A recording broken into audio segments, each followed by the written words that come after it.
Hello dear student, कैसे हैं। आशा करते हैं कि आप अच्छे होंगे। आपका तैयारी बहुत अच्छा चल रहा होगा। तो प्यारे बच्चों, आज की इस वीडियो में फिर से हम लेके आ गए हैं आप लोगों के लिए एक महत्वपूर्ण वीडियो और एक महत्वपूर्ण चैप्टर, एक इम्पॉर्टेंट चैप्टर कह सकते हैं। वैसे चैप्टर जो बोर्ड एग्जाम में काफ़ी बार यहाँ से सवाल आते रहते हैं, हर साल आते हैं। ठीक है बच्चों, तो चलिए हम लोग वीडियो को शुरू करते हैं बच्चों। और उससे पहले बच्चों, वीडियो को स्टार्ट करने से पहले मैं एक बात आपको मैं बोल दूँ कि प्यारे बच्चों, वास्तविक संख्या जो हम लोग आज पढ़ने वाले हैं, चैप्टर का नाम है वास्तविक संख्या। क्या है? वास्तविक संख्या है। ठीक है बच्चों, तो ये वास्तविक संख्या ये पहला चैप्टर है गणित का। क्या है बच्चों, बताओ? ये गणित का क्लास 10th का ये पहला चैप्टर है। कैसा चैप्टर है? पहला चैप्टर। और पहला चैप्टर में प्यारे बच्चों है ना, लगभग ऑब्जेक्टिव इस चैप्टर से और सब्जेक्टिव दोनों मिलाकर पूछते हैं और उससे भी ज़्यादा ऑब्जेक्टिव पूछते हैं, इसलिए ऑब्जेक्टिव को आपको अच्छा से समझना जरूरी है। ठीक है बच्चों, तो चलिए हम लोग शुरू करते हैं। ज़्यादा वीडियो को देर ना करते हुए हम लोग डायरेक्ट समझने का प्रयास करते हैं। इससे पहले वाला वीडियो अगर आप नहीं देखे हैं तो ज़रूर देख लीजिएगा। हमारे यूट्यूब चैनल पढ़ने वाला ऑनलाइन क्लास लिखिएगा, वहाँ पर प्ले लिस्ट बना हुआ है। प्ले लिस्ट का नाम है रामबान मैथ सीरीज। क्या लिखा हुआ बच्चों? रामबान मैथ सीरीज कर वहाँ पर प्ले लिस्ट बना हुआ है। वास्तविक संख्या का जितने ऑब्जेक्टिव है बच्चों, टोटल ऑब्जेक्टिव आपको देखने को मिल जाएगा। अगर नहीं है टोटल तो मिल जाएगा, है ना, लेकिन अभी आपको मिलेगा। ठीक है बच्चों, जितना है उतना, जितना पढ़ा है उतना तो आपको मिलेगा अभी फिलहाल, है ना। तो आप जरूर प्ले लिस्ट विजिट कीजिएगा। अगर चैनल में पहली बार है तो चैनल को सब्सक्राइब जरूर कर लीजिएगा प्यारे बच्चों। तो चलिए हम लोग शुरू करते हैं। आज हम लोग क्वेश्चन नंबर 16 से स्टार्ट करेंगे, जो बहुत इंपॉर्टेंट ऑब्जेक्टिव बता रहे हैं, क्योंकि ऑब्जेक्टिव का ही तो मेन है ना। देखिए, क्योंकि एग्जाम देने जाते हैं हम लोग 100 नंबर का। कितने नंबर का एग्जाम होता है आपका बच्चों, बताओ? मैथमेटिक्स का 100 नंबर का एग्जाम होता है। 100 में से 50% ऑब्जेक्टिव है। 50 ऑब्जेक्टिव पूछा जाता है और 50 क्या पूछा जाता है? सब्जेक्टिव। 50 ऑब्जेक्टिव और 50 क्या पूछा जाता है बच्चों? सब्जेक्टिव। तो 50 नंबर ऑब्जेक्टिव आपका सही होना जरूरी है। और 50 मतलब 100 तो ऑब्जेक्टिव पूछता है, ठीक। तो 100 में से कोई 50 का ही आंसर आपको AMR में भरना है। तो क्योंकि दुगुना ऑप्शन है तो कितना आपको ज़्यादा, देखिए बेनिफिट तो मिल रहा है बच्चों, लेकिन मेहनत करोगे तब जाकर बेनिफिट फ़ायदा उठा पाओगे, 50 में 50 लगा पाओगे, है ना। क्योंकि मैथ है, मैथ तो डायरेक्ट देख के नहीं ना बना सकते हो, वहाँ समझना पड़ता है, बनाना पड़ता है। चलिए हम लोग 16 नंबर स्टार्ट करते हैं बच्चों, है ना। क्या बोला है कि यदि प्रथम 13,986 अभाज्य संख्याओं का योग n है तो n हमेशा भाज्य होगा। 2018 में एक क्वेश्चन पूछा था। कब पूछा था बच्चों? 2018 में, कि यदि प्रथम, क्या बोला है, प्रथम 13,986 अभाज्य संख्याओं का योग n है तो n हमेशा भाज्य होगा। किससे भाज्य होगा? 6 से कि 4 से कि 8 से कि इनमें से कोई नहीं। बच्चों मैं इसको थोड़ा अच्छा से समझाऊंगा, आप लोग समझने का प्रयास करना। ये समझने वाला क्वेश्चन है, बिना समझे ये सवाल नहीं बनेगा आपसे। चलो देखो, और इसको VVI कह सकते हैं। क्या कह सकते हैं बच्चों? VVI question. तो बोला है अभाज्य संख्या। तो सबसे पहले मैं आपको अभाज्य संख्या बता दूं बच्चों। अभाज्य संख्या कैसा होता है? अभाज्य संख्या वैसा संख्या जो एक से कटे और खुद से कटे, मतलब जिसका गुणनखंड एक और एक हो, अपने से जो कटे और खुद से। जैसे सबसे छोटी अभाज्य संख्या 2, उसके बाद 3 होता है, ये सब 5, ये सब अभाज्य संख्या है। इसका गुणनखंड केवल 1 होता है। जैसे 2 किससे किससे कटता है? 1 से और खुद से। मतलब इतना आप बात याद रखिएगा कि वैसा संख्या जो 1 से केवल कटे, विभाज्य हो और खुद से विभाज्य हो, वैसा संख्या को हम लोग अभाज्य संख्या कहते हैं। ठीक है बच्चों, चलिए हम लोग आगे बढ़ते हैं। अभाज्य संख्या आप लोग समझ गए होंगे, कोई दिक्कत वाली बात नहीं है। तो यहाँ पर हम लोग को ये बोला है कि 13,986 अभाज्य संख्याओं का योग यदि n है तो n हमेशा भाज्य होगा। किससे भाज्य होगा बच्चों? भैया बताओ, 6 से कि 4 से कि 8 से कि किसी से नहीं, बताओ। तो इतना याद रखिएगा, आप लिखिएगा यहाँ पर, क्या लिखिएगा बच्चों, कि 13,986 अभाज्य संख्या है। तो बच्चों हम इतना जानते हैं कि सबसे छोटी अभाज्य संख्या 2 होता है, प्लस 2 होता है कि नहीं? आप बोलेंगे यस सर, बिल्कुल 2 होता है। 2 के बाद क्या होता है? 3 होता है कि नहीं? योग बोला है इसलिए हम जोड़ रहे हैं। 3 के बाद 5 होता है, 5 के बाद 7 होता है, इस तरह से 11, 13 होते जाएगा, बहुत सारा है ऐसे डॉट डॉट डॉट। कहाँ तक है बच्चों? हमको बोला है कि प्रथम 13,986, कहाँ तक? 13,986 तक, 13,986 तक चलेगा। ठीक है बच्चों, इतना है। तो इस एक चीज़ इसमें ध्यान रखिएगा बच्चों कि अभाज्य संख्या, दुनिया में जितने भी अभाज्य संख्या है बच्चों, वो 2 ही एक ऐसा अभाज्य संख्या है, एकमात्र अभाज्य संख्या है जो सम अभाज्य संख्या है, बाकी सब विषम है। इतना याद रखिए। ये जो 2 दिख रहा है आपको प्यारे बच्चों, ये जो आपको 2 दिख रहा है, ये दो ही एक ऐसा अभाज्य संख्या है जो सम है, बाकी सब विषम है। तो बाकी सब क्या है? विषम है। तो 2 को अगर हम हटा दे तो कितना बचेगा बच्चों, बताओ? 2 को अगर हटा दे तो 3 बचेगा, 3 + 5 + 7 बचेगा, है ना। डॉट डॉट डॉट कितना तक जाएगा? 13,986 नहीं, अब 85 हो जाएगा। क्या हो जाएगा? 13,985 हो जाएगा, है ना। एक घटा ना बच्चों, 2 को तो हम घटा दिए इसलिए 85 हो गया। ठीक है, एनी प्रॉब्लम? यहाँ तक आप लोगों को समझ में आ रहा है ना। इसका योग कितना बोला है? बोला n है, n यहाँ बोला है ना n, तो इसको बराबर n कर देते हैं। ठीक, कोई दिक्कत? यहाँ तक आप लोगों को समझ में आ रहा है बच्चों? यहाँ तक आप लोगों को बिल्कुल समझ में आ रहा है। ठीक है, इस 2 को हम लोग क्या कर दिए, इस 2 को हम लोग यहाँ से हटा दिए तो n हो गया, है ना। तो 2 को जो हम हटाए तो एक काम करते हैं, ये 2 है ना, ये 2 को अगर हटाए तो ये जो 2 यहाँ था इसको हम लोग क्या कर देते हैं, ये 2 प्लस में है ना, तो इसको हटा देंगे तो इधर का मान लेते हैं n है। अब n से 2 को हम घटा रहे हैं तो इधर घटा दिए 2 से, कोई दिक्कत? यहाँ तक आप लोग को समझ में आ रहा है कि नहीं आ रहा? बोलिए। n को हम घटा दिए, है ना, तो a प्लस में था तो उधर जाकर हम क्या कर दिए, उसको माइनस में कर दिए, 2 को हटा दिए। इतना बात आप लोग को समझना है। ठीक, अब इतना समझना है बच्चों कि यहाँ से ये जो 2 हटा, 2 तो हमारा सम अभाज्य था, लेकिन ये सब विषम है। जितना है करोड़ों, जितना भी सम है सब विषम में होगा, जितना भी संख्या है। बाकी 2 ही एक ऐसा था कि जो सम था, तो ये तो विषम बचा, तो 2 तो खत्म हो गया, तो इधर हो गया हमारा विषम। क्या हो गया? सब संख्या इधर विषम बचा। क्या बचा बच्चों? विषम। ठीक, विषम बचा, ये विषम बच गया। अब हम क्या करेंगे, विषम संख्या इधर बचा क्योंकि सम को तो हम उधर भेज दिए। विषम बराबर उधर हमारा n-2 था। ठीक, अब विषम जो बचा मेरा, विषम संख्या इधर सब जितना, क्योंकि 3 भी विषम है, 5 भी विषम है, 7 भी, 11, 13, 17 ये सब विषम में संख्या बचेगा अब। ठीक है ना, तो विषम संख्या बराबर कितना हो गया हमारा e। अब एक काम करते हैं, ये -2 को हम एक कर देते हैं, इधर लेके आ जाते हैं फिलहाल, +2 हो जाएगा, माइनस है तो प्लस हो जाएगा, है ना। अब यहाँ पर n बचा, तो n हमारे क्या है, n भाज्य होगा। किससे भाज्य होगा ये चीज़ हमको दिखाना है। तो बच्चों बता, सोच के देखो कि विषम जो है ये तो विषम में हुआ, विषम संख्या ये n है ना, ये तो n है बच्चों, n है ना। विषम संख्या है ना n के बराबर है। किसके बराबर है? n के बराबर है, मतलब ये तो विषम है, ये सब संख्या क्या है? विषम है। तो ये जो 3, 5, 7, 9 विषम है तो n भी विषम होना चाहिए। लेकिन क्वेश्चन क्या कहा है, यदि प्रथम 13,986 अभाज्य संख्या का योग n है, मतलब अभाज्य संख्या जितने हैं सबठों का जोड़ n है, समझिए। जबकि अभाज्य संख्या को हम लोग जब जितने भी अभाज्य संख्या में ये सम भी था, तो इसका मतलब अभाज्य संख्या का जोड़ जो है n है, मतलब है ना। इसमें सम संख्या भी बोला है, लेकिन यहाँ पर बोला है क्या कि विषम संख्या जो है, ये जो विषम संख्या है, विषम संख्या n के बराबर है, मतलब ई विषम है तो n भी विषम होगा। तो बच्चों आप सोच के देखो, जो विषम होगा ये टोटल विषम संख्या, ये जो हुआ विषम संख्या, और विषम संख्या कभी भी, है ना, जैसे मान लीजिए कि ये विषम संख्या है, विषम संख्या जब हम विषम संख्या को, जैसे 1 विषम है, 1 को 2 से जोड़ेंगे तो विषम आएगा, है ना। जैसे मान लीजिए 3 को ये 3 विषम है, 3 को अगर 2 से जोड़ेंगे सम से तो विषम में होगा, यानी विषम संख्या को सम से जोड़ेंगे तो विषम में देता है। अगर हम जैसे मान लीजिए 5 है, 5 विषम, 5 को अगर सम से जोड़ेंगे तो विषम में देगा हमेशा, 5, 2, 7 हुआ ना विषम, इसका सब विषम संख्या हुआ। क्या हुआ बच्चों? विषम संख्या। तो विषम संख्या n के बराबर है, यानी ए हमेशा ए विषम संख्या किसके बराबर है? n के बराबर। तो n कभी भी भाज्य सम नहीं हो सकता है, इतना बात याद रखिएगा, n कभी भी सम नहीं हो सकता है, n हमेशा क्या होगा, है ना, ये विषम ही होगा। तो यहाँ पर 6 जो है ना, 6 नहीं होगा, 6 भी सम है, 4 भी सम है, ये भी नहीं होगा, 8 भी सम है, ये भी नहीं होगा, यानी विषम संख्या ही होगा बच्चों, है ना। क्यों? क्योंकि विषम संख्या के ही ना बराबर होगा, सम संख्या के बराबर थोड़े ना होगा, ये सब तीनों सम है, इसलिए इनमें से कोई नहीं आंसर होगा। चलिए अगला क्वेश्चन बढ़ते हैं बच्चों, क्वेश्चन नंबर 2 में चलते हैं।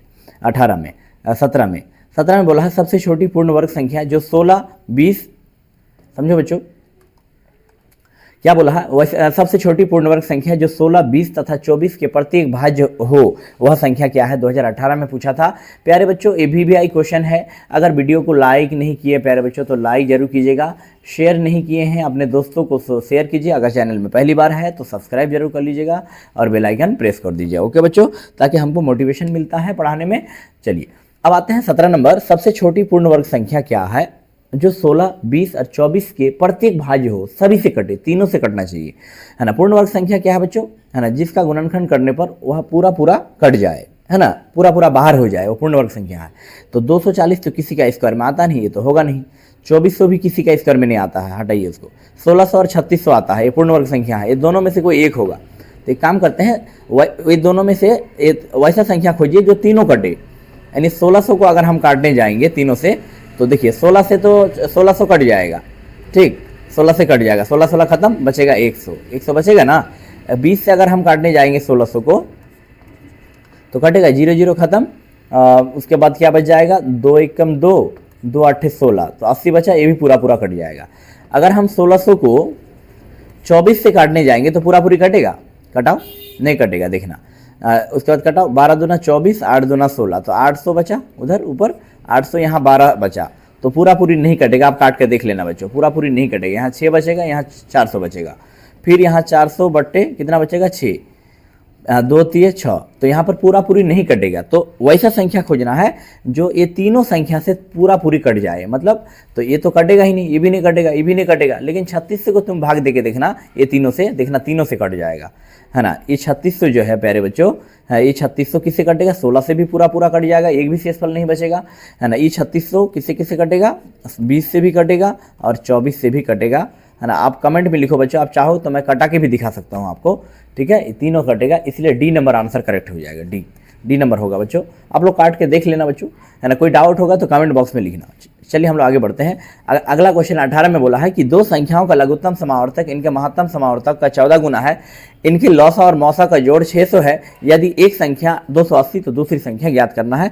ये भी प्रश्न बहुत वीआईपी क्वेश्चन है, 2018 में पूछा था बच्चों, है ना। MVVI इसको कह सकते हैं, क्या कह सकते हैं बच्चों, MVVI हम लोग कह सकते हैं। ओके बच्चों, चलिए हम लोग चलते हैं।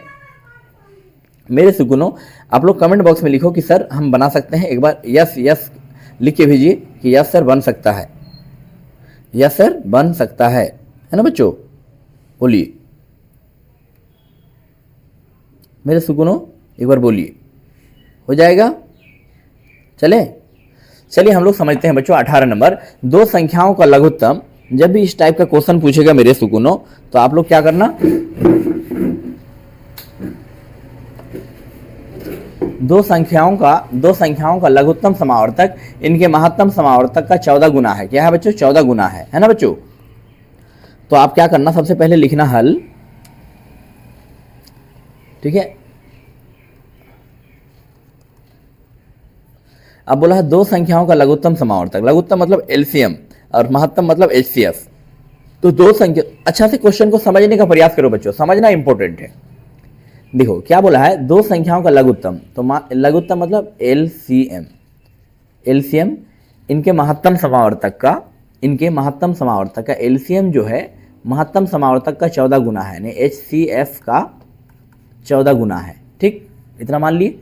और आगे बोला है इनके लौसा और मौसा का जोड़, यानी एचसीएफ प्लस एलसीएम का जोड़ 600 है, ठीक है बच्चों, 600 है, क्या है, 600 है ना इतना।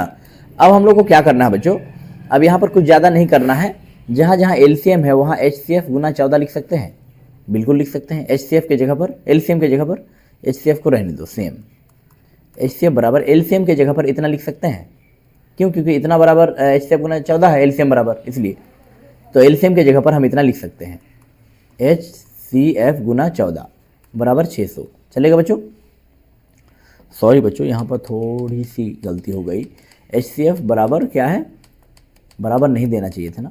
देखो एलसीएम का मान हमारा इतना है, इसको भी हटा देते हैं, एलसीएम बराबर एचसीएफ गुना 14 है, तो जहाँ जहाँ एलसीएम है एचसीएफ को सेम रहने देते हैं, एचसीएफ प्लस एलसीएम के जगह पर हम लिख सकते हैं एचसीएफ गुना 14 बराबर 600, यहाँ लिख सकते हैं। अब देखो 14 गो एचसीएफ और 1 गो एचसीएफ, इसको कह सकते हैं 15 एचसीएफ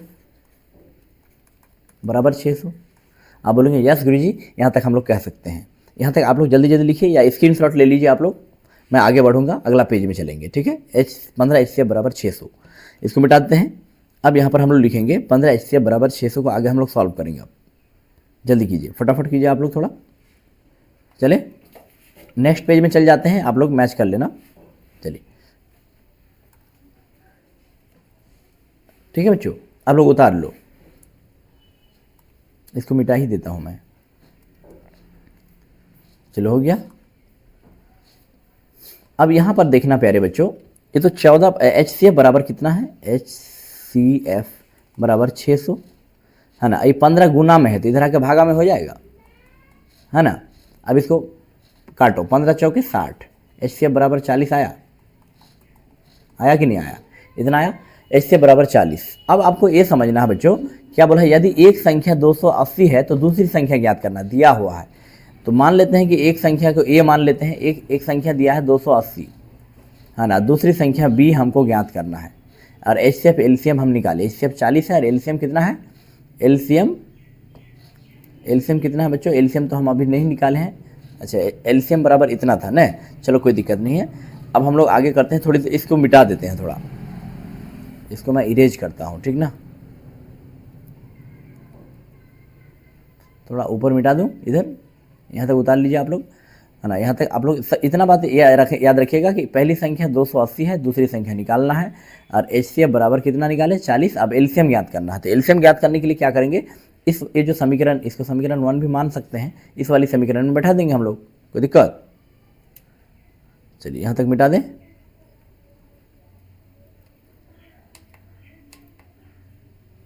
चलिए इसको मिटाते हैं, यहाँ से मिटा दें।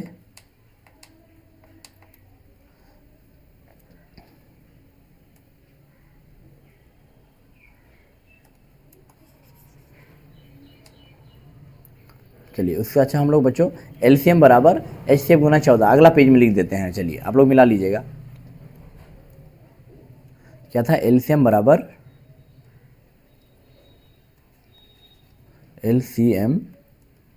एलसीएम बराबर HCF गुना 14। क्या था? एलसीएम बराबर HCF गुना 14 है ना था। अब एलसीएम का मान निकालने के लिए, हम लोग क्या करेंगे बच्चों? HCF का मान कितना था? 40 गुना 14 हो जाएगा, है ना बच्चों। देखिए क्या हो जाएगा? 40 गुना 14 चलेगा बच्चों। अब देखो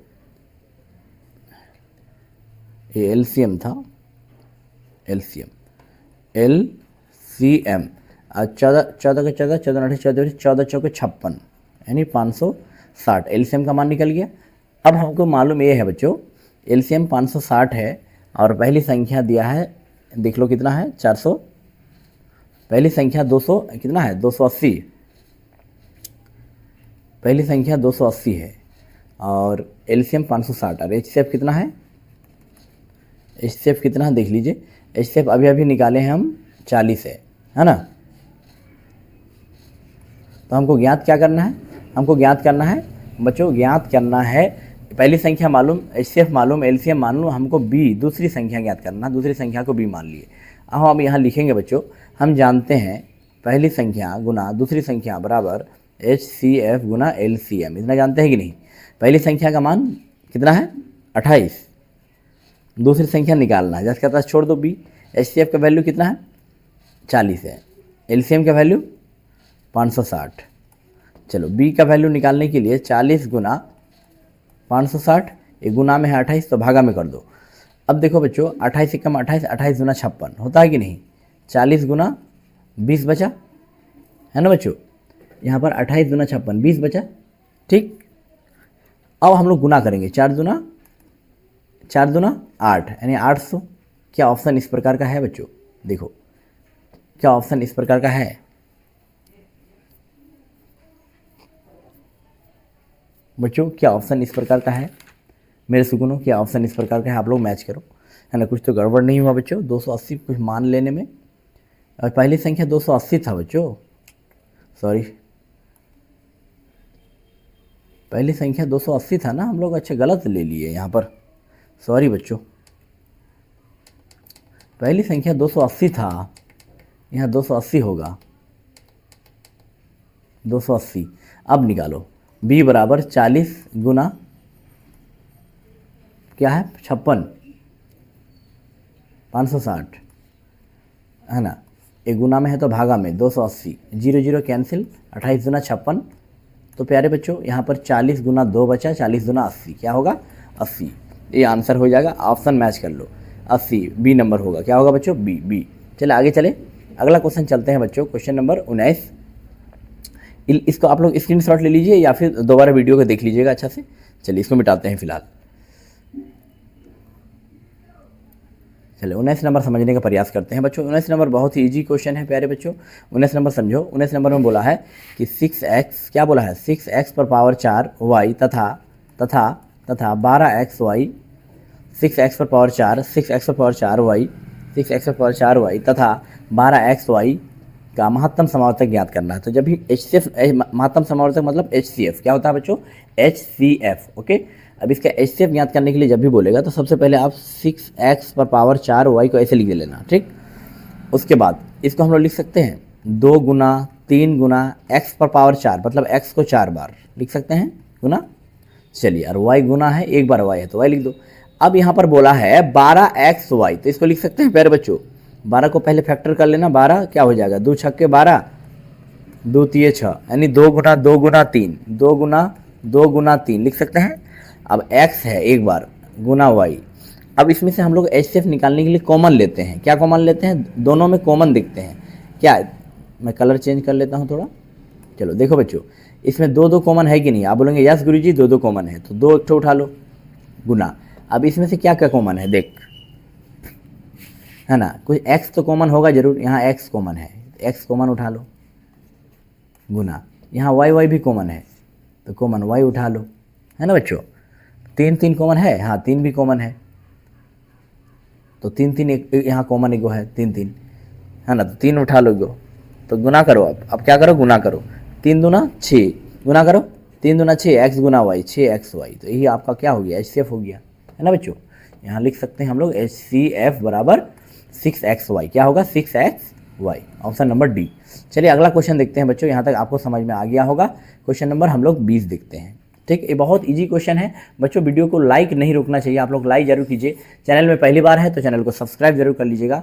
और बच्चों हमारा PWOC ऑफलाइन बैच, प्यारे बच्चों ऑफलाइन बैच हमारा अभी ओपन है, एडमिशन ओपन है। अगर किसी को मैट्रिक, इंटर या फिर 1 क्लास से लेकर 8 क्लास का तैयारी करना है तो हमारे PWOC ऑफलाइन बैच ज्वाइन कर सकता है, ठीक है। नया बैच स्टार्ट हुआ है फिलहाल, है ना। हमारे इस नंबर पर व्हाट्सअप कर सकते हैं, मैसेज कर सकते हैं अगर एडमिशन लेना है तो। 95 23 96 96 0 789। ओके बच्चों, 95 23 96 0 789 इस नंबर पर मैसेज कीजिएगा, आपको है ना रिप्लाई दिया जाएगा, ठीक है। चलिए यहाँ तक समझ में आ गया बच्चों। चलिए हम लोग देखते हैं, अब इसको गुना करेंगे। √10 को अगर √15 से गुना करेंगे तो क्या होगा बच्चों, बताओ। √10 को अगर √15 से गुना करेंगे तो क्या होगा, 15 दही 150, रूट के अंदर आएगा, क्या आएगा, रूट के अंदर, है ना। अब इसको फैक्टर करेंगे, 150 को क्या करेंगे बच्चों, 150 को फैक्टर करो। फैक्टर करेंगे तो 2 से 2 सत्ते 14, 2 पंचे 10, 75 दूना 150, 3 से कटेगा, है ना। 25 तिये 75, 25 25 चलेगा बच्चों, 5 यहाँ, तो क्या बचा, यहाँ बचा 2 गुना 3 गुना 5, 2 गुना 3 गुना 5 गुना 5, 5 गुना 5, ये रूट के अंदर ही रहने देते हैं इसको। अब इसे कॉमन लो, बाहर आएगा, 5 का एक जोड़ा है तो 5 बाहर हो जाएगा, 5 रूट 3 दूना 6, रूट के अंदर ही रह जाएगा, 5 root 6, 5 root 6, option number A. Any problem, answer हो जाएगा बच्चों। ऐसे ही बनाया जाता है, आप लोग कुछ मत करना, गुना कर देना। गुना करने के बाद यहाँ पर क्या करना, 150 को फैक्टर करना, तो 75 दूना 150, 25 तिये 75, 5 है 25, यहाँ गुना कर देना, 2 गुना 3 गुना 5 गुना 5, यहाँ से गुना कर दो। अब 5 जोड़ा निकालो, 5 का एक जोड़ा से एगो 5 बाहर चल जाएगा, और बचा क्या, 3 और 2 बचा, तो 3 दूना 6 नहीं हुआ, और रूट के अंदर ही रहेगा क्योंकि उसका जोड़ा कोई है नहीं, इसलिए 5 रूट 6 हो गया आंसर। यहाँ तक कोई दिक्कत। अगला क्वेश्चन देखते हैं, 21 नंबर। 64 के वर्गमूल को 64 के घनमूल से भाग देने का, है ना, मान क्या होगा। 2018 में ये सवाल पूछा था, बहुत इंपॉर्टेंट ऑब्जेक्टिव क्वेश्चन है बच्चों, है ना। इसको MTR नहीं करना है, इसको समझना है। देखो बच्चों, इसको कैसे समझेंगे हम लोग। 64 के वर्गमूल को 64 के घनमूल से भाग देने का मान क्या होगा। तो सबसे पहले 64 का वर्गमूल निकालो, है ना। 64 का वर्गमूल, जब 64 का वर्गमूल निकालेंगे तो कैसे निकालेंगे बच्चों, ट्रिक समझो, ट्रिक, है ना। 2 से कटाओ, 32 दूना 64, 16 दूना 32, 8 दूना 16, 2 चौके 8, 2 दूना 4, हो गया, इतना हो गया। तो जब हम वर्गमूल निकालते हैं किसी भी संख्या का वर्गमूल तो क्या करते हैं बच्चों, 64 को पहले हम लोग लिखते हैं इस प्रकार से, अब उसको रूट के अंदर डालते हैं ना। अब कई गो 2 है, 6 गो, तो 2 गुना 2 गुना 2 गुना 2 गुना 2 करते हैं कि नहीं करते हैं, गुना 2।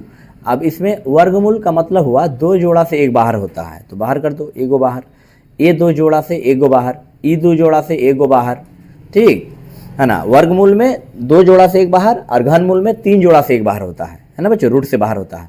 2 दूना 4 हो गया, फिर 4 को 2 से गुना करेंगे तो 8 हो गया, ये 8 हुआ, क्या हुआ 8। अब हम लोग निकालेंगे 64 का घनमूल, ये वर्गमूल निकल गया, अब घनमूल, उसके बाद फिर भाग देंगे तो आंसर निकल जाएगा। ठीक है बच्चों, यहाँ तक समझ में आया। 64 का घनमूल आप लोगों को समझ में आया।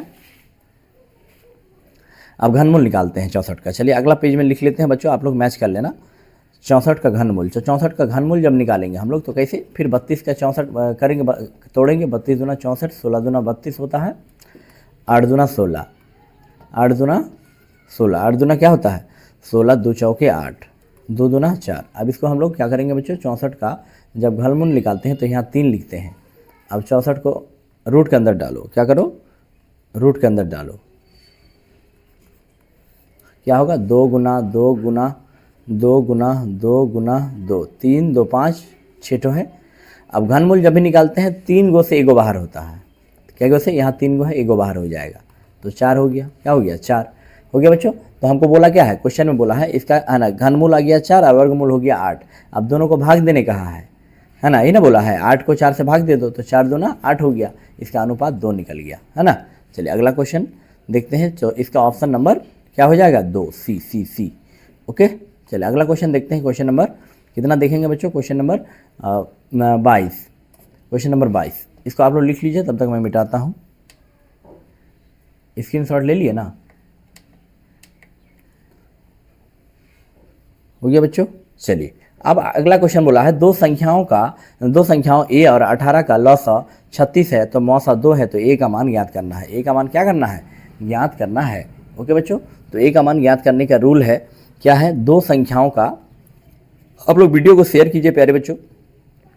दो संख्याओं a और 18 का लॉसा, तो लॉसा बराबर जो दिया है उसको पहले छापते हैं। लॉसा क्या है, लॉसा बराबर 36 है ना बच्चों, और मौसा बराबर क्या है 2 है ना, इतना है। तो a का मान ज्ञात करना है। और क्या दो संख्या a और 18, अच्छा दूसरी a संख्या, पहली संख्या a माना है और क्या निकालना है, दूसरी संख्या का 18, तो 8 दूसरी संख्या को b मान लेते हैं। 18 दिया है, a का मान निकालना है। अब हम जानते हैं बच्चों, हम जानते हैं कि पहली संख्या यानी a गुना b बराबर मौसा गुना लॉसा। हम जानते हैं कि नहीं जानते हैं, इतना जानते हैं। आप बोलेंगे यस गुरुजी जानते हैं। a का मान क्या है निकालना है, b का मान जो है 18 दिया है छाप दो। मौसा का मान कितना है, मौसा का मान 2, लौसा का मान 36। ठीक है बच्चों। चलिए अब a बराबर, हम a का मान चाहिए 2 गुना 36। अब यहाँ पर 18 है तो यहाँ पर गुना में है तो भागा में आ जाएगा। 18 कम 18 दूना 36 बराबर 4, यानी a बराबर 4 आया। गुना करेंगे तो क्या आ जाएगा 4 आएगा, ऑप्शन नंबर सी। चलिए अगला क्वेश्चन देखते हैं, क्वेश्चन नंबर 23। 5, 15 और 20 की लॉस और मौसा का अनुपात ज्ञात करना है बच्चों। ये भी क्वेश्चन इजी है, चलिए हम लोग समझने का प्रयास करते हैं। आप लोगों को कोई डाउट तो नहीं है, अगर डाउट है तो कमेंट बॉक्स में लिखिए। 5 का बच्चों और 15 का मौसा निकालना है और लॉसा। चलिए 5, 15 और 20, तो 5 का जब फैक्टर करेंगे तो 5 गुना 1 पाएंगे, और 15 का फैक्टर करेंगे तो 3 5 15 ये भी पाएंगे, या 5 गुना 3 लिखो या 3 गुना 5 बस बराबर है 5 गुना 3, है ना। 20 को लिख सकते हैं, जब 20 को तोड़ेंगे हम लोग तो क्या पाएंगे 10 गुना 20, 2 पंचे 10, क्या पाए 5 गुना 2 गुना 2, आगे पीछे करके लिख सकते हैं ताकि कॉमन लेने में आसानी हो। अब इसमें कॉमन लेना है, क्या लेना है बच्चों बताओ, कॉमन। 5 5 कॉमन आ रहा है, आप बोलेंगे यस गुरुजी 5 5 कॉमन आ रहा है, तो 1 5 को उठा लो, है ना। यहाँ कुछ कॉमन आ रहा है, नहीं आ रहा है, तो HCF बराबर 5 आ रहा है, और कुछ कॉमन ही नहीं आ रहा है। तो जो कॉमन आता है तीनों में वो मौसा कहलाता है, यानी HCF बराबर 5। एलसीएम कैसे निकालते हैं, इस कॉमन में से 1 5 उठा लीजिए, बाकी सबसे गुना कर दीजिए। 2 गुना 3 गुना कीजिए, 5 गुना 10, 10 गुना 20, 20 दिए 60 है ना 60। अब इसका मौसा निकालना है, लौसा तथा मौसा का अनुपात, इसका अनुपात निकालो अब, है ना। HCF भी निकाल लिए और एलसीएम भी निकाल लिए। ठीक है बच्चों, यहाँ तक कोई प्रॉब्लम किसी को। चलिए अब लौसा और मौसा का अनुपात मतलब उसको भाग देना है ना। किससे, लौसा का मान कितना है 60 है, 60 को 5 से भाग देना है, तो 12 पंचे 60 हो जाता है, यानी 5 बट्टा कितना आया 12/1, नीचे कुछ नहीं तो 1 है ना बच्चा। अब यह इसको लिख सकते हैं 12:1, क्या लिख सकते हैं बच्चों 12:1, यानी डी नंबर करेक्ट हो जाएगा। तो मेरे सुकूनों यहाँ तक आप लोगों को क्लियर हो गया होगा, यहाँ तक किसी को कोई दिक्कत नहीं हुआ होगा। तो क्या मैं, है ना, इस वीडियो को ज़्यादा लंबा नहीं करूँगा प्यारे बच्चों, है ना। मैं इस सेशन को मैं यहीं तक रहने देता हूँ। आप लोग इतना समझ के आना प्यारे बच्चों, तब तक सेल्फ स्टडी पर फोकस करो, ध्यान दो प्यारे बच्चों, है ना। उम्मीद करते हैं कि इस छोटी सी वीडियो के माध्यम से आपको कुछ ना कुछ सीखने को मिला होगा। अगर सीखने को मिला होगा बच्चों सीखने को, तो कम से कम 10 दोस्त को शेयर कीजिए। चलिए आज के इस वीडियो को मैं यहीं तक रहने देता हूँ, फिर अगले वीडियो में मिलेंगे। तब तक अपना सेल्फ स्टडी पर फोकस कीजिए। Okay, bye.